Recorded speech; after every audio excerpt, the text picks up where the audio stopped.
Welcome to Pinsar Basketball, and as has become a bit of a tradition over the last 2 days, we're going to take this moment to get really, really deep into the weeds of what exactly has happened to the Toronto Raptors over the last 5 to 6 years since winning the NBA championship, since being the epitome of a model franchise, since being the team that could do no wrong in the draft, the model franchise in terms of culture, the model franchise in terms of development, the model franchise in terms of drafting record. How did the Toronto Raptors go so far off? How did we get to a point where they strike out on virtually every single trade, every single free agent signing, multiple draft picks not working out? I believe it was Joe Lacob of the Golden State Warriors who said the Golden State Warriors were, I believe he said, 10 years ahead of the rest of the NBA, and they're not anymore. Jordan Poole didn't work out. James Wiseman didn't work out. Clay is overpaid. Andrew Wiggins hasn't quite worked out. The truth is that there's a lot to unpack here. I've always believed in using basketball as a means of teaching people about the world, um, and and using perhaps basketball as a metaphor for life. And some of my favorite people in basketball do this all the time. They use coaching, training, etc., to teach men and women about responsibility, teammates, being a good teammate, etc. So I wanted to use the example of the Toronto Raptors to teach you about cognitive biases and effectively I apologize. Um, I spent a lot of time over the last 2 years reacting pretty emotionally to what was happening to my favorite team. And some of it was not very constructive. Probably a lot of it wasn't very well received.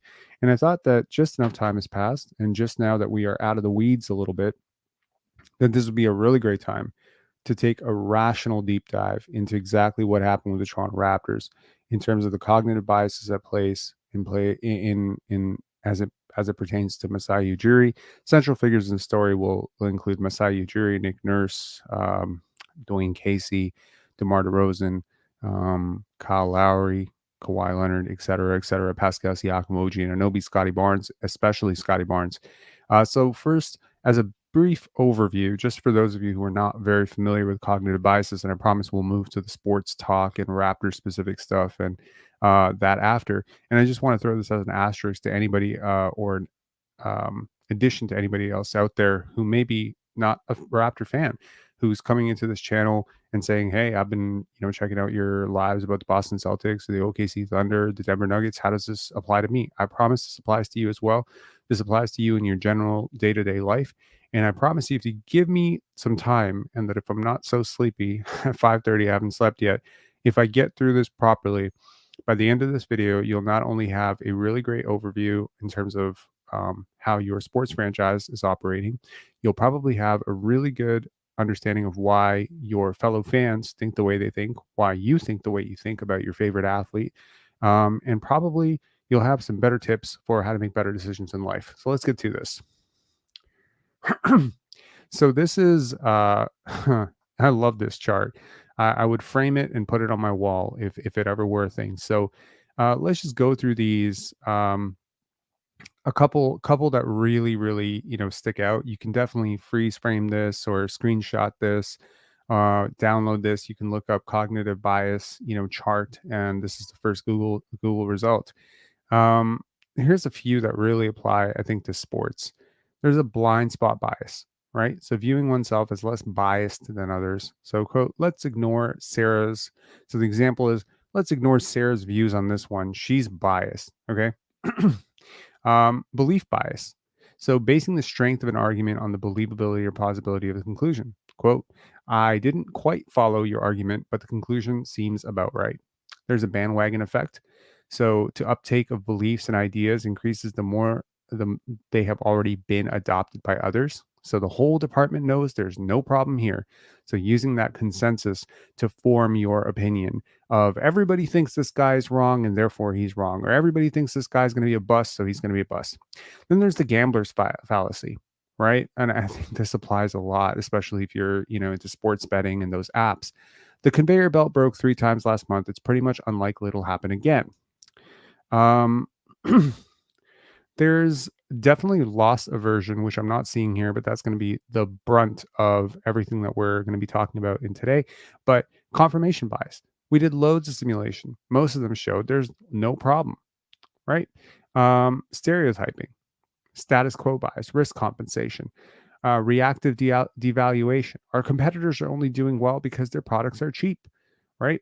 Um, Tons of these things. So here's a question for you. Okay, I want you to imagine that you own a home that's worth roughly $500,000. Okay, it's your home, it's your primary residence, it's not an investment property. You're not a billionaire. Okay, but you do like money, and largely you're happy that you have this home. But I want you to imagine a situation where I ask you, and now let's just say your primary concern is money. Your primary concern is to have as much money as humanly possible. So let me offer you something. Okay. I will offer you a 50% chance at a $2 million home if you give up your home. Give me your home, which is worth half $1 million, and I will give you a 50% chance to win a $2 million home. Do you take this offer? You should. You actually should. Rationally, you should. If you believe that the odds are not rigged and the deal is fair and it's going to be a coin flip, you should take it if your primary objective is money. Now, what might sway your decision one way or the other? A lot of things. Whether you have small children will probably sway it. Whether your spouse agrees to this deal might might sway that. But ultimately, what's going to swing you most is your comfortability with taking losses. The other thing that's going to take you probably away from the rational decision, which is to take this deal, is this implicit bias that we have towards things that are ours. It's my home. This other home is not my home. So you devalue things that aren't yours and you overvalue things that are already yours. This is why people stay in really bad relationships for very long periods of time. This is also why I believe that people stay at jobs that they don't like because it's your job, right? You ever try to talk shit about somebody's country or where they're from?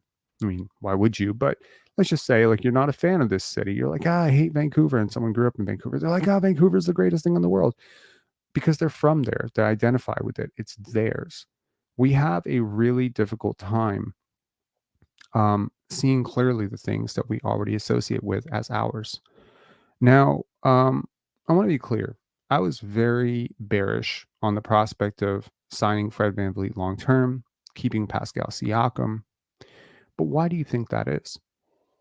Why was I very, very pro Scottie Barnes when a lot of people in this city and a lot of people in this franchise and fan base had frankly turned on him? Why was that the case? Well, I'll tell you one thing that probably swung me a lot. Now, this is not something I've ever talked about. The truth is, yeah, I've been a Raptor fan since 1999, 2000, Vince Carter era. Yeah. But the height of my Raptor fandom, quite frankly, prior to this iteration of the Raptors, was probably 2002. And then again in like 2007, that team, 2007, Bosch, Bargnani, Anthony Parker, that team, that was a really big team. In 2008, my mother passed away. And because of how much basketball was connected to both my parents, I actually didn't watch the Raptors as much 2008 to 2011. Got into the Raptors again because of DeMar DeRozan, loved DeMar going back to Compton, going back to, USC. And DeMar was like a really big factor to keep me tuning into basketball games. Kyle Lowry as well. But the truth is, right around 2014, 2015, I started to weed out again. I didn't have like an intense, affection for the Raptors. I was a fan. I watched games, but I wasn't dissecting them. I wasn't going to games. I wasn't like tuning into these shows after every single game, reading articles. I just wasn't into it. I was more into my filmmaking business. I was making films. I was running a film festival. That was my life. I wasn't going to miss a film shoot or miss a film screening or something to watch a Raptor game. So I missed a few. I didn't care. I mean, I was always a fan. But the truth is that guys like Fred VanVleet and Pascal Siakam came up at a time when I wasn't that emotionally invested in the Toronto Raptors. What I was emotionally invested in was basketball as a whole. So while I remain a Raptor fan, was watching basketball at the grassroots level, the AAU level, college level. And one prospect during this really shifty period of time, 2016, 2017, 2018, that I really started to hone in on was this guy, Scottie Barnes. Really like Scottie Barnes. So by the time Scottie Barnes became a Raptor, I had as much investment in Scottie Barnes as in I've watched this guy. I've, had, hopes and dreams about the type of player he can be. I feel kind of invested in his success the way some of you might have felt invested in Fred VanVleet or Pascal Siakam's success. Maybe 905 fans who watched those guys. And then, while I was very excited that the Toronto Raptors got Kawhi Leonard and this would be their big championship chance or whatever, the truth is, my immediate gut reaction, as much as I respect Kawhi Leonard, when the Raptors traded DeMar DeRozan, was they just traded my favorite player. This was the player that got me back into the Raptors after my mom passed away, 2009. This is the guy who had me tuning in every single night to watch the Raptors, and he was just gone. And and more so, he was unhappy about the fact that he was gone. After 9 years, he was loyal. So there was always a bit of, and add in the fact that I definitely would have bet $1 million that Kawhi Leonard was not going to stay in Toronto. And so there was a bit of a cautious pessimism around that team that, I didn't expect them to win a championship. I knew they had a chance, but I was like, man, winning a championship, first year Kawhi's here, it's probably going to be hard. So I kind of braced myself for A, him leaving, and B, also like the Raptors probably fizzling out in the second or third round. But then Kawhi hits the shot, and you got this huge parade, and people are going crazy, and Pascal Siakam's emerging into this big time star, and Kyle Lowry's finally getting his due as a not a playoff choker after all those years failing in the playoffs. But the truth is, I never really felt super committed to that team because I didn't feel that team was the Toronto Raptors that I had kind of grown up with. Gone was Jonas Valanciunas, replaced by, Marc Gasol. Jonas Valanciunas, I watched that guy in Lithuania. I watched him in the Olympics. I mean, I rooted for that guy as a prospect. I was front row center when Brian Colangelo drafted him. I was so happy about Jonas Valanciunas, but he's just gone. I really liked DeLon Wright as well. He was one of the players that I really liked on that team. The truth is, the Toronto Raptors had succeeded at doing this thing that had eluded them for years with DeMar DeRozan, but it always felt a little bit cheap. It always felt a little bit off to me. And then the minute Kawhi left, to me, it was over. That entire thing just went away. I didn't think, oh, the Raptors are going to defend their championship or whatever, because the truth is, I didn't think they had a chance without Kawhi. And yeah, they surprised the living crap out of me the next year. They went to the bubble, and then there was a failure.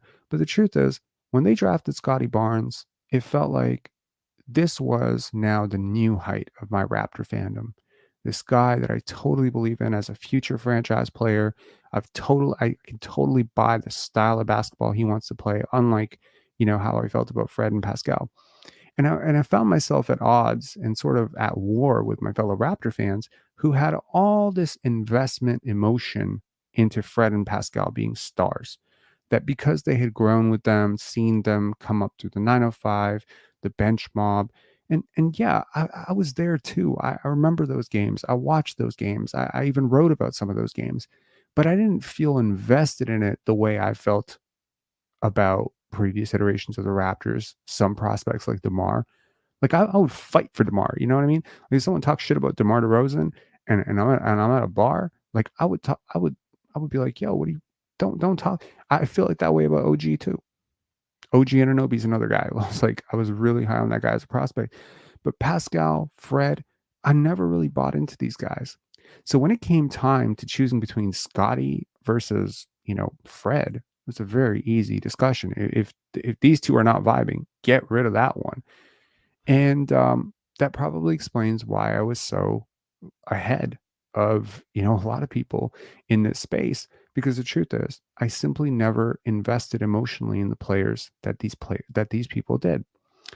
That's just the truth. So just to get that out of the way, I'm not impervious. I'm not ahead of this.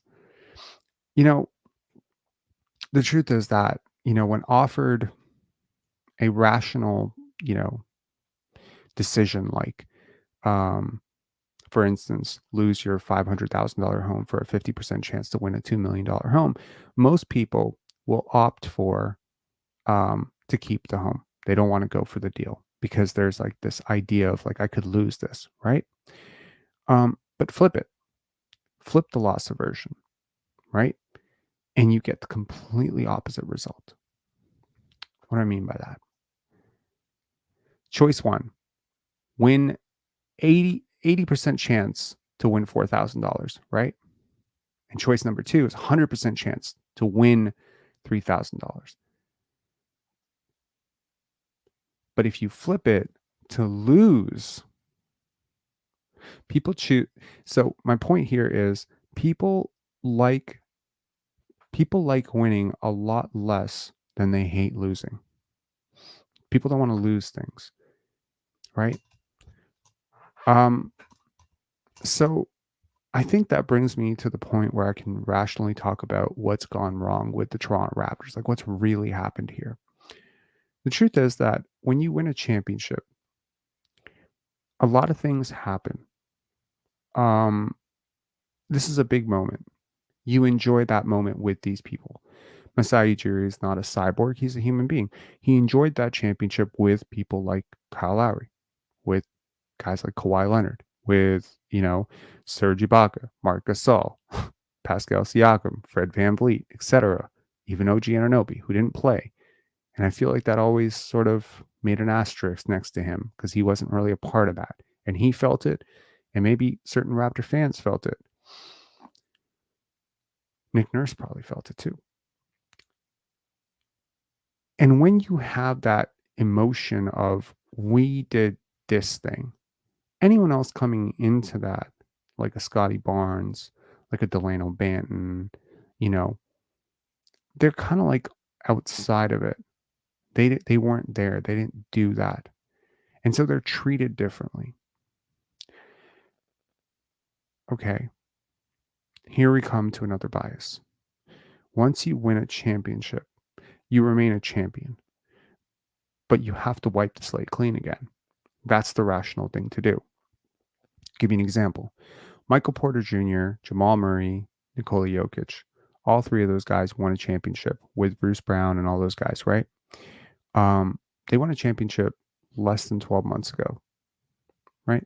It's 11 months ago. There are a lot of people outside of the Nuggets organization who are openly wondering whether the Nuggets should trade Michael Porter Jr. right now, in light of the fact that he just had a horrible playoff series. Will the Nuggets trade Michael Porter Jr.? Probably not. Probably not. You know why? Because they won a championship together. Now, does the championship you won in 2022, 2023 have anything to do with the championship you're going to win in 2025, 2026, or 2026, 2027? Think about the Lakers. I mean, they had that first three-peat with Kobe and like 13 guys. And by the time they got to that second championship, the only guy next to Kobe who was still there was Derek Fisher. All the faces had changed, but somehow they still won two championships with Kobe, Gasol, Bynum, Artest. Like they won it with a completely different set of guys. So the important thing to realize there is, how do successful people operate around these cognitive biases that plague us mere mortals? Not to ping pong too much, but this is a bit of a thing where if you've ever invested in a stock that was highly speculative, and I did a lot, 2007, 2008, 2009, 2010. Like, I mean, I worked at a hedge fund. I've had my own portfolio. I've clearly managed my own portfolio. I've managed other clients, I've managed clients' portfolios. So I've dabbled a lot in the world of stocks and investments. I remember, and I made some mistakes, and let me share a couple of those mistakes with you guys. I sold Amazon at $280 a share. in order to protect an investment that was failing, in order to double down on an investment that was not doing well. I won't disclose the stock. It's probably since been delisted. Um, don't Google what Amazon stock's worth right now. It was a really stupid idea. There was also a little company that I was looking at and thinking of buying shares into for the longest time, but it felt like I was waiting for a signal. And I had like kind of a buy signal at about $35 a share. I was like, I really want to get into this Tesla Motors. I want to get into this company at about $35 a share. And it just so happens that when Tesla Motors crossed $35 a share, if I remember correctly, I had gone to Europe for my sister's wedding, and I missed it. I missed that opportunity. And when it came back, it was already like $70 a share. Now, at that point, surely I should have bought it, right? Instead, I just kept sitting there week after week waiting for it to come back down to what I originally wanted to buy it for. And of course, next thing you know, Tesla, like pre-split price, like we're talking like thousands and thousands of dollars. Two of the worst decisions, and I'm not going to say they're the only two bad decisions I've ever made in my life in terms of finance and investments, but they're two of the worst decisions I've ever made. And they all come back to loss aversion, right? This idea of getting very stubborn and very stuck in an idea about what something should cost and what you paid for it or what you wanted to pay for it, instead of wiping the slate clean and just having a refresh. Okay. Again, think about what the Raptors did since, the championship. Everything has been about maintaining a core that was clearly failing, doubling down, perhaps tripling down on an idea that, this is the type of prospect we do. Even like sometimes you get lazy. You know what I mean? Like there's an inevitable degradation that happens to any successful organization, which is like brain drain. Other people copy you. They perfect your process. You need to constantly reinvent yourself in order to remain successful. I mean, you don't just get to, there's no lifetime championship, right? You win every single day. You know what I mean? Like you don't get to work out for 1 year and then be in shape for the rest of your life. It's constant maintenance, right? So it's the same thing with the Toronto Raptors. But go and try to convince Joe Lacob and the Golden State Warriors, this team that was always so ahead, and they found Steph in the draft and Clay in the draft, and all the while these other teams are having to rely on free agency and super teams. This team literally drafted their trio not as top five picks. Steph was seventh pick, I believe, seventh pick. Clay was like a late lottery pick. Draymond was a second round pick. They drafted these guys together. They found all these little ancillary pieces. They shoved them together and they created one of the most dominant dynasties. How dare anybody tell them that Jonathan Kuminga is not the right pick, or that Moses Moody isn't the right pick, or that Klay Thompson is washed, or that, this Jordan Poole guy isn't worth all this money. I mean, just to put it into context, I believe they paid $80 million for Kelly Oubre plus tax bill. $80 million in order to sustain this idea of winning. That's loss aversion, man. You have a reputation as an organization. We are the winning organization. And that's how you end up blowing $80 million in tax bill on Kelly Oubre.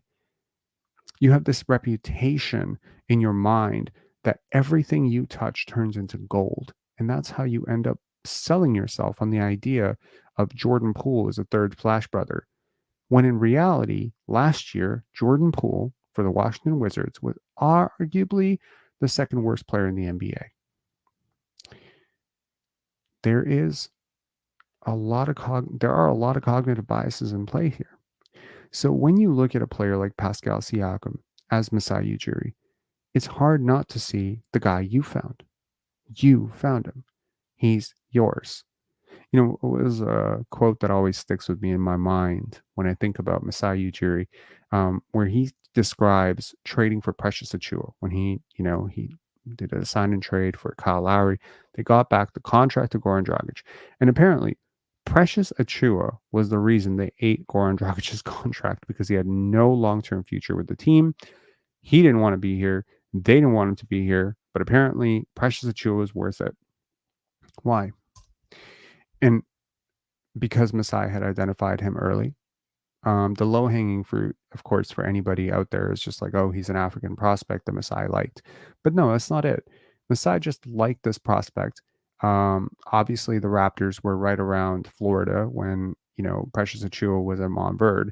And it kind of makes sense that the Toronto Raptors maybe had some idea about him in the draft, and then he goes a few picks before Malachi Flynn. I believe that was the same draft, right? Tell me I'm not mistaken. And obviously, you fall in love. So you pick up Precious Achiuwa. Now you've picked up Emmanuel Quickly, probably two guys that they really really liked during that draft. There's an anchoring bias too. That's something I thought way back when must be right.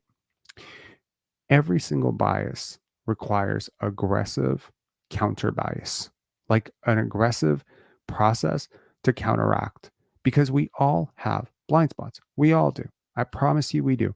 If you're, if you're of the opinion that you don't have biases, you're just flat out wrong. I promise you you do. We all do. You may have a bias towards attractive people. You may have a bias towards people with straight teeth. You may have a bias towards people who are wealthy, where you have all this little web of ideas about what it means to be wealthy.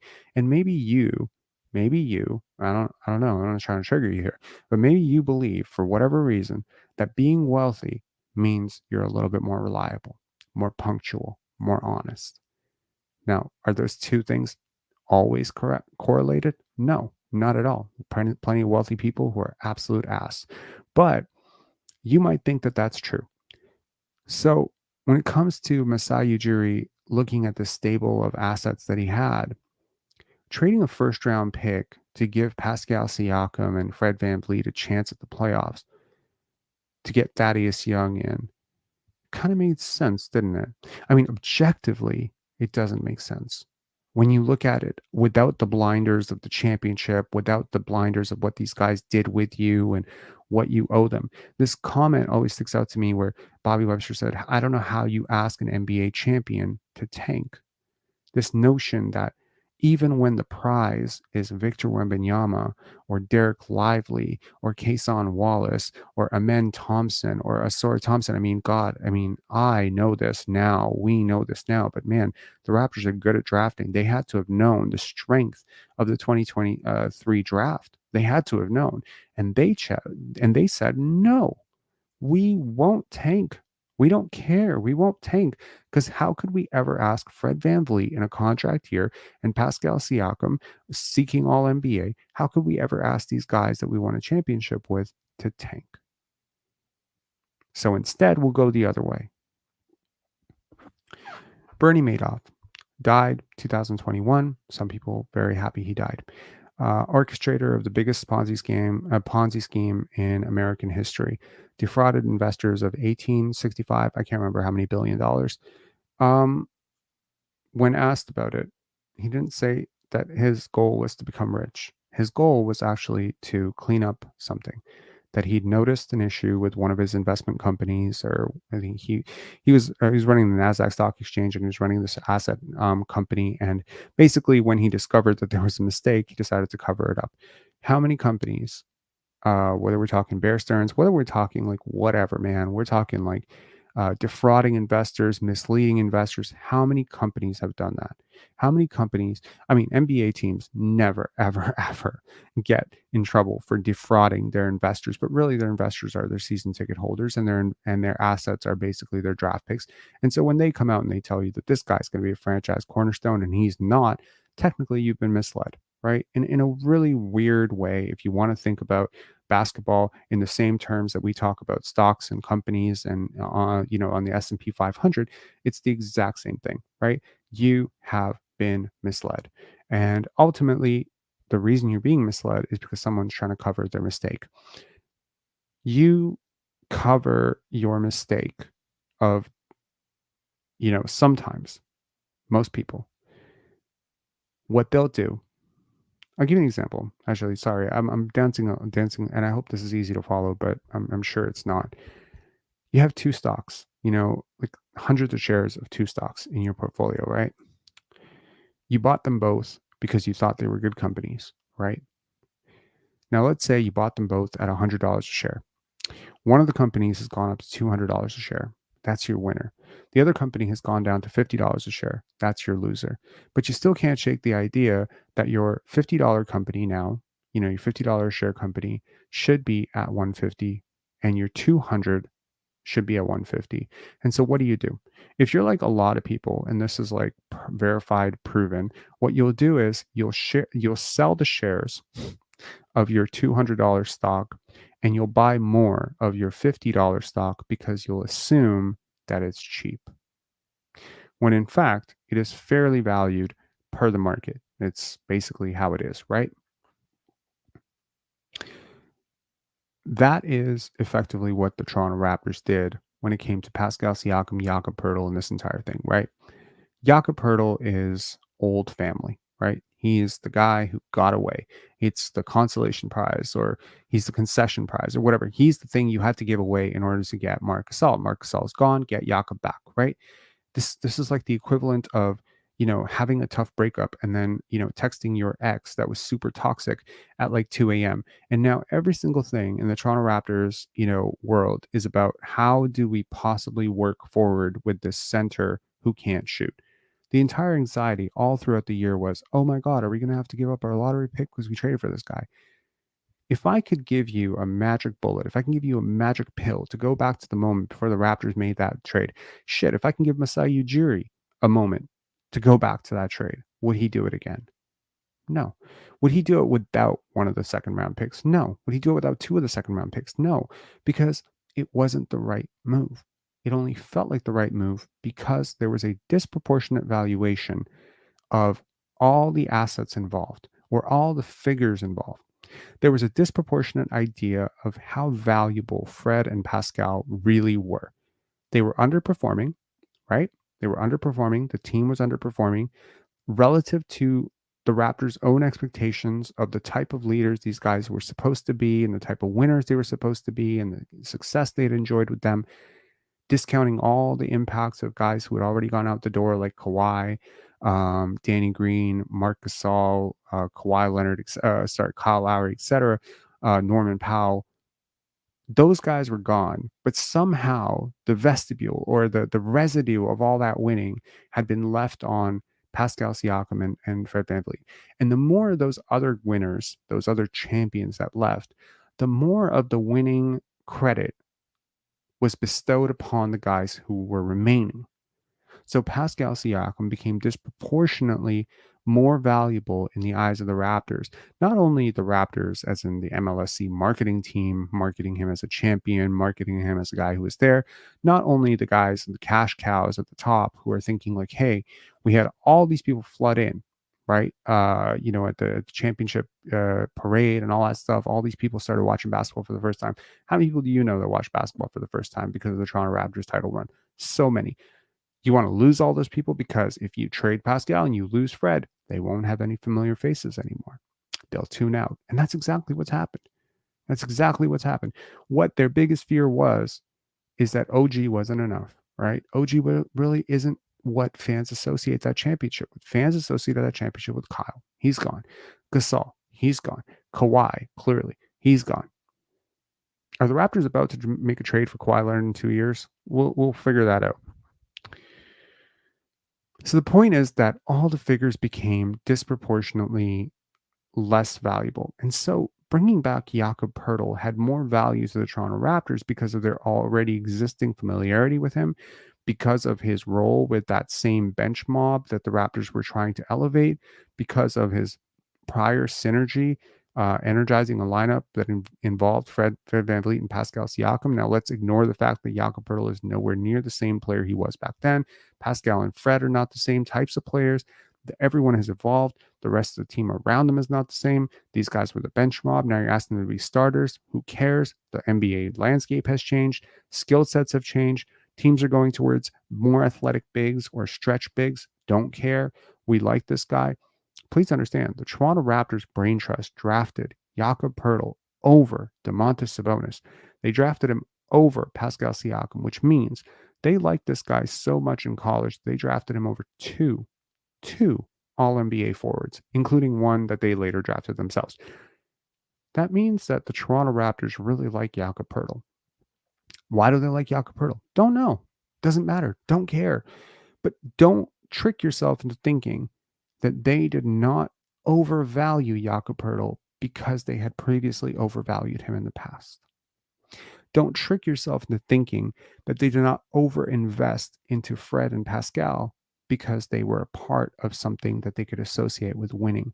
Don't trick yourself into believing that they undervalued, perhaps Nick Nurse undervalued, Pascal and Fred undervalued, or whoever undervalued, maybe not Masai and Bobby, but somebody undervalued Scottie Barnes because, hey, when we were winning a championship, you were in high school, kid. Shut the fuck up.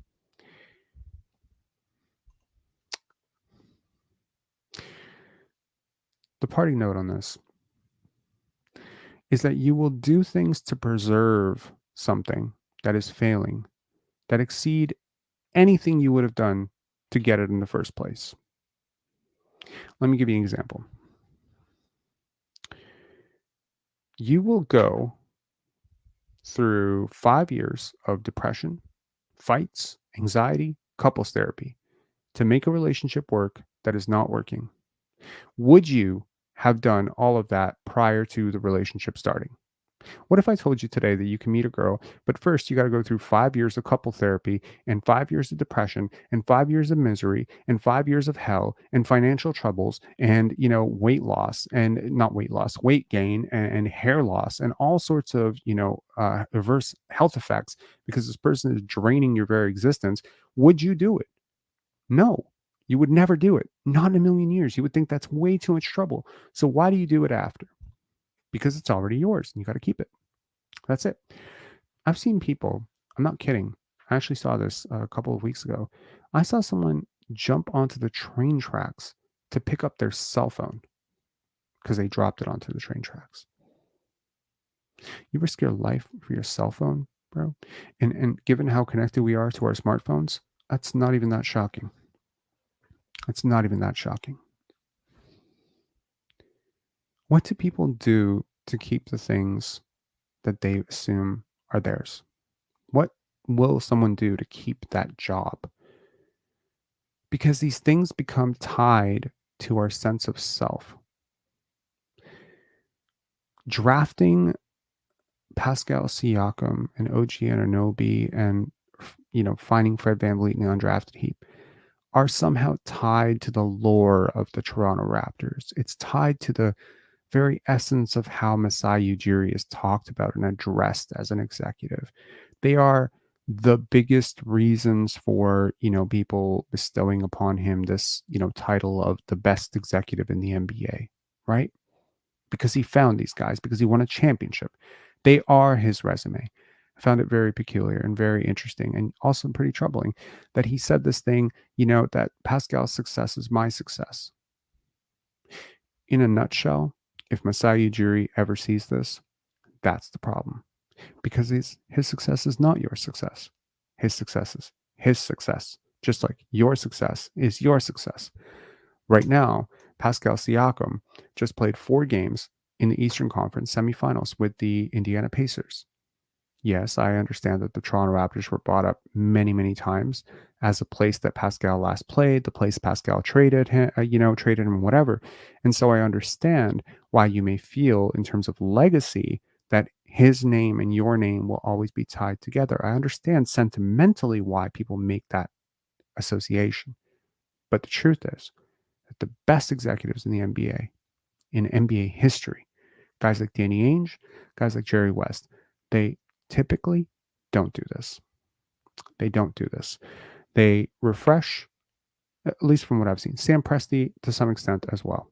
Okay, I've named 3 very good executives. Okay, this is the mark of a great decision maker, is the ability to examine that you are worth examination, that you are not infallible, that you are not perfect, that you will make mistakes.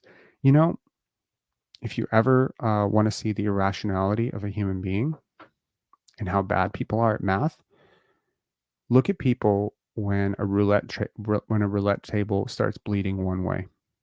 Like, what happens to people's psychology and their notion of odds and probability when a roulette table goes red like 12 times or 10 times or 7 times, they start putting like hundreds and hundreds of dollars on the other bet, never once realizing that the odds of red or the odds of black are always the same. It's always the same, and it starts over. It is best to look at your life the same way that people look at a deck of cards. No, there is no good streak or bad streak. There is no cold streak or hot streak. It's a figment of your imagination. There's no guarantee or even probability or a raised probability that after 7 reds that you get a black. Nothing. Nothing. And no, it does not mean that because you've drafted 7 successful players using this exact model, that that model will continue to serve you in exactly the same way for the next 20 years. There is a heightened probability that the people who have done well will continue to do well, or will be perhaps a better way to say it is that there is a heightened probability, that there is a heightened chance that someone who has been considerably successful at a particular job or a particular task will have a disproportionate advantage over other people and a perhaps greater chance of outperforming others in the future. That's not to say that, being great for 7 years means you're going to be great 20 years from now. It just doesn't happen that way. Coaches lose their touch, executives lose their touch. If you want to see a great example of someone losing their touch, that would be the Detroit Pistons, and everything they went through with Joe Dumars, right? The once infallible, executive of the year type of guy, built the Detroit championship without a superstar. It's very similar to the Toronto Raptors, one championship ring, loads of, Eastern Conference disappointments, finals disappointments, Eastern Conference finals, semifinals, etc. Built a team with no, granted Kawhi Leonard was better than any player on that Detroit team, but, very interesting. And then, of course, they drafted Darko Milicic, but they said, who cares? They won a championship. But it was like, that's where the seed started. And then you sign Charlie Villanueva and, Ben Gordon and and Josh Smith. And people were like, okay, I guess he won a championship. He knows what he's doing. Do we, as Raptor fans, value Scottie Barnes more because he plays for the Toronto Raptors? Of course you do. Of course you do. If I asked an average Raptor fan, not in this channel, but the average Raptor fan, would you trade Grady Dick right now for Kason Wallace? I think you would get a pretty split reaction to that. But again, objectively, looking at just the players that they have shown themselves to be to this point, Kason Wallace is better. I actually prefer Grady over a lot of players who are objectively better than him right now because I see the future value. But I'm not locked into my take on this. If next year he comes out and he continues to struggle with some of the stuff, I'll make a reevaluation and I will have no qualms about saying, no, I'm not. I'm not invested in this. Will Masai Ujiri do the same thing? You know what I mean? Because there is this element of desperation that starts to come up when everything's going wrong and that one thing's going right. And I think that that is something worth asking about Scottie Barnes, right? Now, we are putting a lot of hopes on Scottie, right? And perhaps to a lesser extent, some hopes on Grady, and given what's happened with Jonte Porter, given what's happened with Christian Coloco, unfortunate, with his health and stuff, Grady and Scottie are like the two prospects in the last 5 years that are still on this roster that were drafted by this team. They're like so much of your reputation depends on these guys working out because of the decisions that were made to pick them, right? Like with Scottie, there was like, okay, picked him over, this guy and this guy and this guy, whatever, granted, you didn't pick him over, anyone who's even comparable to him, in my opinion, but, you did pick him over Franz Wagner, you did pick him over Jalen Suggs, and a lot of people argue that those players, at the time or later on were better.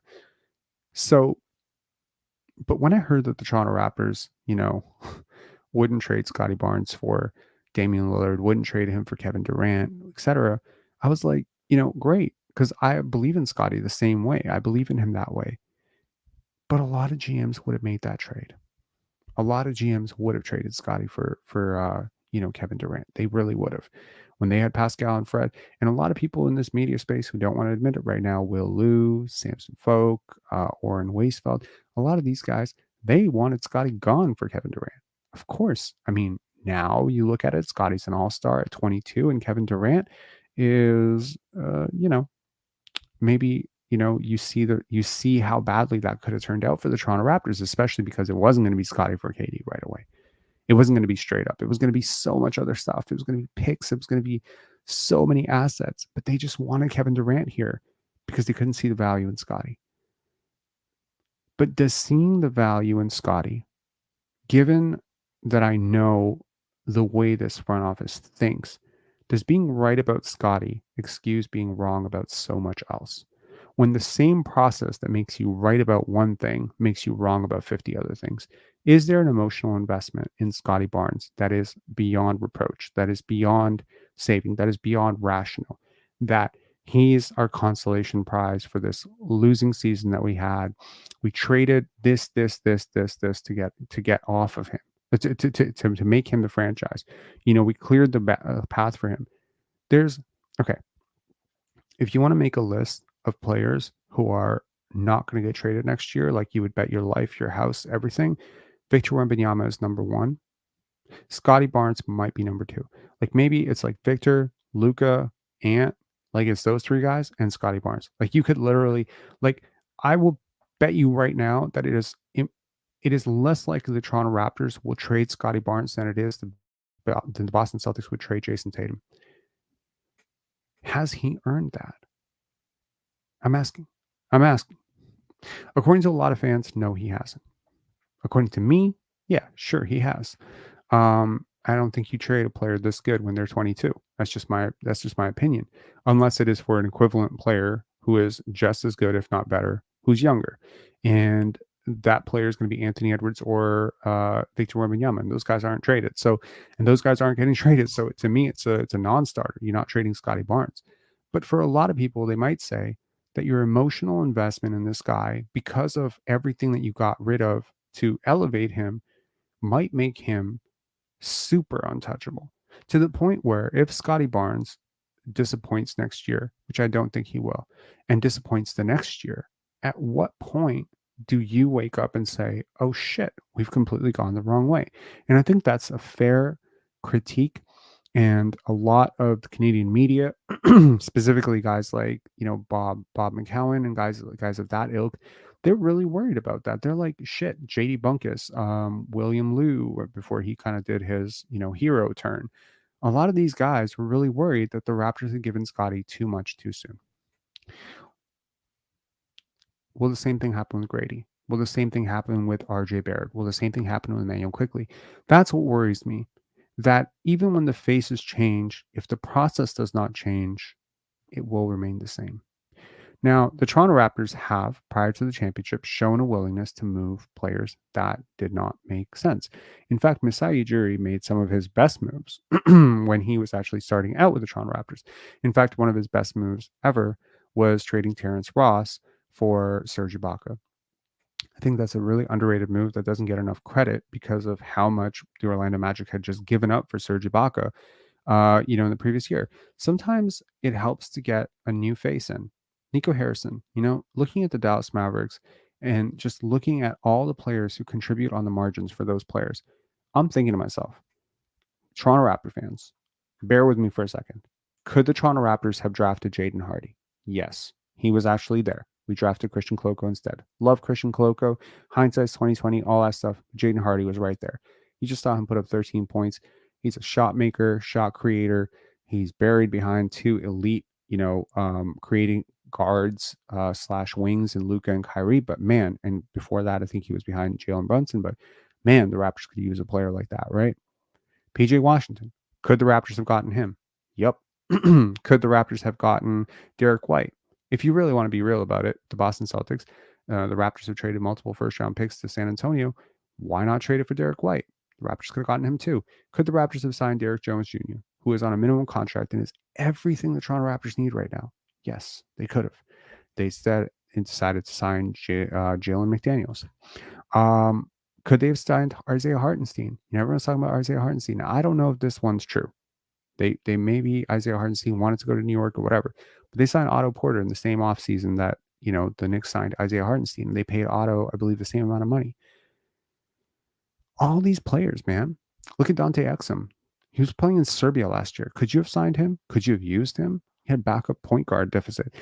Man, Nico Harrison has built this amazing team in Dallas. And I think that it's fair to say that the Raptors have turned a leaf, that trading Pascal and OG were probably really important moves, that, it's time to see what else they do with this.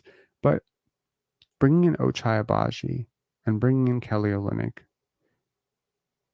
feels, while it may work out to be the right thing in the end, feels a lot like old Masai thinking, right?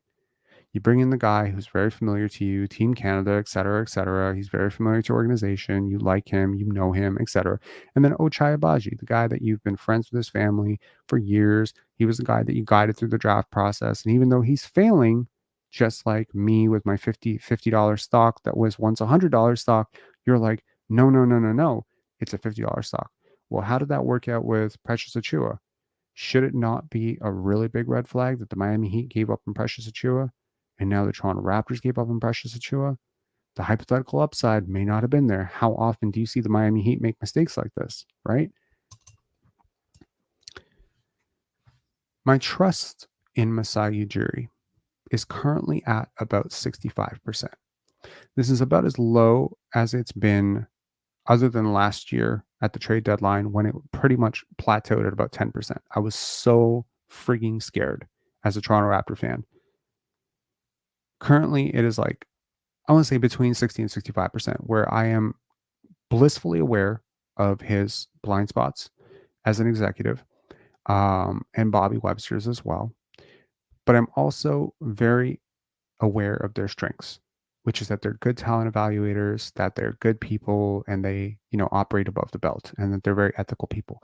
And that overall there's good and bad with every single executive. And ultimately we all have our biases and flaws. And I just hope that Toronto Raptors front office can look back on the Fred and Pascal situation, can look back on, losing, quote unquote, losing Fred for nothing, trading Pascal for, 20 cents on the dollar, look back on that and then just say, in order to not repeat those same mistakes again, we need to evaluate how closely we become associated with these players, how much we become emotionally invested in these players, how much of a cognitive bias is at play when we are evaluating whether or not to trade these players, how much of our bias in terms of how much we like these players or may believe in these players, or at one point is clouding our judgment in terms of what we thought they were, what we used to think they were, and what they currently are, right? Because the truth is, right now, Jakob Poeltl is the guy that you traded 3 draft picks for. He's the guy you just traded a lottery pick for. Jakob Poeltl is worth more to the Toronto Raptors than he's worth to anyone in the league. Do you know what that means? That means Jakob Poeltl is not getting traded. It means it's going to be really hard for another team to meet you at your value proposition, because ultimately you overvalue your own guys. It's the same thing with Pascal Siakam. Look, man, I told y'all for years, he's not that guy. And the rest of the league told you that too. Because at the trade deadline, when you were trying to trade him for young picks and boatloads of assets, what'd you get? You got Bruce Brown, Jordan Nwora, and 3 not so great picks, right? That's the truth. And OG Anunoby, who a lot of fans, swore was like the 5th option or 4th option or not a really good player, and Pascal's way better than him and all that stuff. The Knicks, I mean, I think another team might have given you even more. And they gave you 2 good young players and a 2nd round pick. I'm telling you very, very frankly, this Raptor fan base also suffers from a very similar affliction. So evaluate your cognitive biases. At the end of the day, this is sports. It's not life. It's not life and death. It's not super serious. It's not war. There are things that are far more serious than basketball teams and sports in general. What I am saying, however, is that the cognitive biases, especially loss aversion, this idea of not wanting to lose something that we associate with strongly, can really cloud our judgment in terms of what is actually being protected and what is actually going out and in a transaction. Because in the end, we have thousands of decisions every single day, which present us with options. Yes, no, this, that, whatever. And ultimately, we are making a trade off every single day. When you go to the grocery store, you're trading money for food, right? When you go and pay your rent, you're trading shelter for money. It's a constant trade off all day, all night. We are trading things. Right now, you are trading your time in order for hopefully entertainment, insight, whatever the hell this is. There's always a trade. We are always making a trade.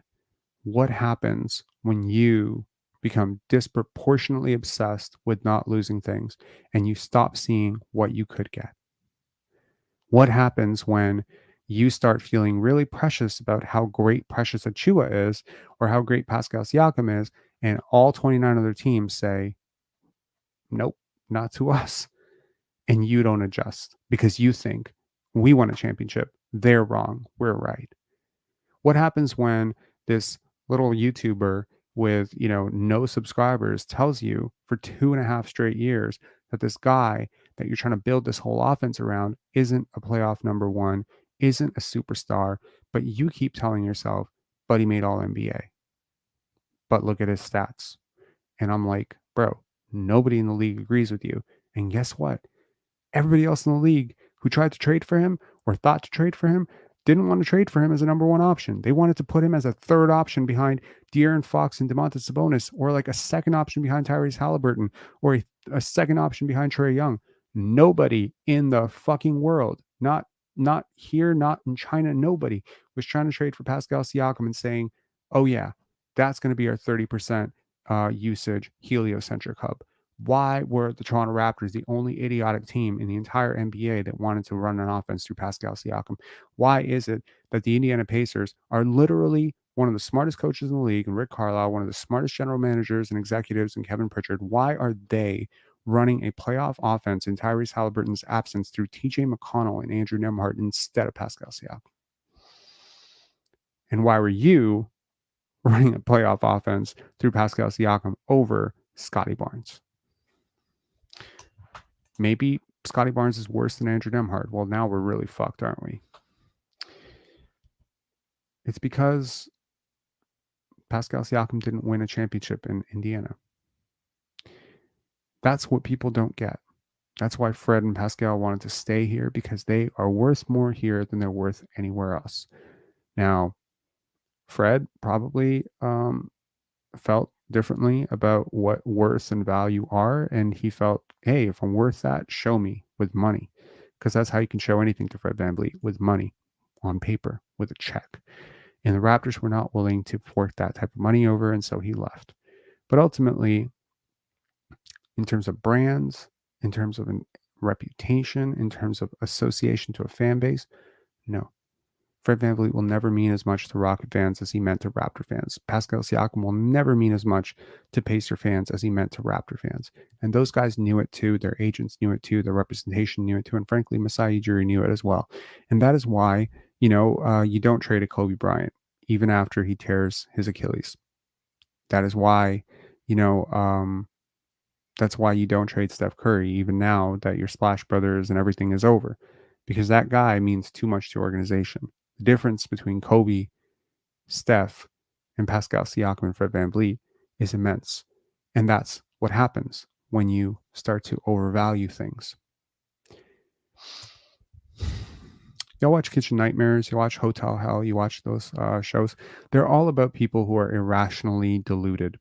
They're completely deluded. There's one episode, I can't remember, it's like a hotel where this guy is like this very pretentious douchebag, and he just walks around not paying his staff, and he has this like boatload of antiques. He thinks like they're so great, and he's always bragging about them, and his partner is always bragging about them, and unfortunately his partner's name is Robert, which sucks because I hate that so many characters in that show are named Robert. It's a very popular name. But then when Gordon Ramsay brings in, someone to appraise his hundreds of thousands of assets before he thinks about selling them, he finds out that most of them are fakes. that the grand total would be lucky to fetch $25,000. And so this entire time he's been sitting on this entire, thing that he thinks is worth so much money because he probably paid a lot of money for it. Um, he thinks it's worth something, but it's actually worthless. It's $25,000 for an entire room of replicas and knockoffs and terrible ones at that. And it's funny because I was looking at it, and I'm not some art appraiser or something like that. Um, I'm not someone who necessarily knows a ton about that stuff, but I looked at it and I was like, it doesn't look like it's worth what he thinks it's worth. And then just literally in the next scene, Gordon Ramsay exposes that. Sometimes it's very easy to fall in love with your own shit. It's very easy to start becoming very tunnel visioned about what certain things are worth. And I think that that's what happened to the Toronto Raptors. So, to answer the question in 1 hour, what really happened to the Toronto Raptors? Loss aversion happened to the Toronto Raptors. And I really hope it doesn't happen again. Enjoy your day. Have a great one. I'm going to put this on the screen again. Definitely check it out. I'll put this on the screen as well.